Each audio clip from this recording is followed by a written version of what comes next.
কবিগুরুর প্রয়াণ দিবসে ছোট্ট কয়েকটা লাইন বলবো, যা দিয়ে কবিগুরু প্রকাশ করতে চেয়েছেন জীবন আসলে কী, জীবনের সত্য আসলে কী।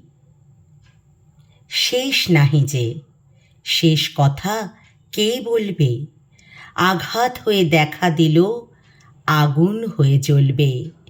সাঙ্গ হলে মেঘের পালা, শুরু হবে বৃষ্টি ঢালা। বরফ জমা সারা হলে নদী হয়ে গলবে। ফুরায় যা তা ফুরায় শুধু চোখে, অন্ধকারের পেরিয়ে দুয়ার যায় চলে আলোকে। পুরাতনের হৃদয় টুটে আপনি নূতন উঠবে ফুটে। জীবনে ফুল ফোটা হলে মরণে ফল ফলবে। শেষ নাহি যে, শেষ কথা কে বলবে।